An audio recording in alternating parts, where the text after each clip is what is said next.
শালপিয়ালির জঙ্গল ঘেরা অরণ্য সুন্দরী ঝাড়গ্রামে শুক্রবার সকাল থেকেই দোল উৎসবে মেতে উঠল। জেলার বিভিন্ন জায়গায় নানা রকম অনুষ্ঠানে দোল খেলায় মাতেন ঝাড়গ্রামবাসী। পাশাপাশি ঝাড়গ্রামের বাইরে থেকে বহু পর্যটক শুক্রবার ঝাড়গ্রামে তাদের জন্য বিভিন্ন জায়গায় দোল খেলার আয়োজন করেন। সব মিলিয়ে দোলকে কেন্দ্র করে জমজমাট ভিড় ঝাড়গ্রাম শহর জুড়ে। এছাড়াও বাইরে থেকেও বহু পর্যটক জঙ্গলমহলে আসেন এই দোলের আমেজ নিতে। একে অপরকে রাঙিয়ে তোলেন বিভিন্ন রঙের ভেষজ আবির দিয়ে। ছিল না ধনী দরিদ্রের বা জাতি বর্ণের কোনো ভেদাভেদ। জঙ্গলমহল হোলি উৎসবে এক আলাদা মাত্রা নেয়। এদিকে দোলের দিন কার্যত ফাঁকা বীরভূম জেলার বিশ্বভারতী বিশ্ববিদ্যালয় চত্বর তথা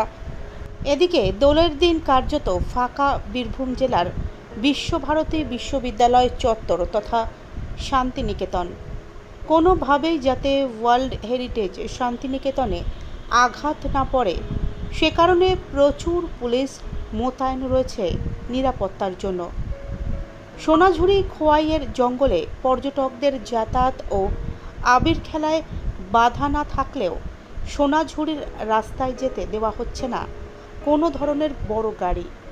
এদিন সকাল থেকেই পর্যটকরা আবির খেলায় মেতে উঠেছেন সোনাঝুরিতে। অন্যদিকে বোলপুরের বিভিন্ন ওয়ার্ডে শুরু হয়েছে বসন্ত উৎসবের অনুষ্ঠান। শান্তিনিকেতন লাগোয়া রতনপল্লী, জাম্বুনি, সতীপীঠ, কঙ্কালীতলা সহ বিভিন্ন স্থানে অনুষ্ঠান শুরু হতেই পর্যটক ও স্থানীয়রা ভিড় জমিয়েছেন। নাচে গানে আবির খেলায় মেতে উঠেছেন সকলে।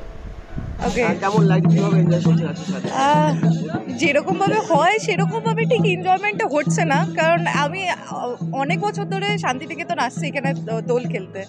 তো যে কারণে যেরকম আগে মজা হতো, যে বিশ্বভারতীতে খেলা হতো তখন যেরকম মজা হতো, এখানে সেরকম অতটা মজা নেই। তাও এনজয় করছি, চেষ্টা করছি এনজয় করার। না, এরকম কোনো কিছু নেই। আমরা এসছি, পার্কিং করেছি, পার্কিং করে আমরা হেঁটে সোনাঝুরি চলে এসেছি। এটা তো কোনো অসুবিধা হয়নি। না না না, এরকম কোনো বাধা নেই। স্বাগতা সাউ। Thank you.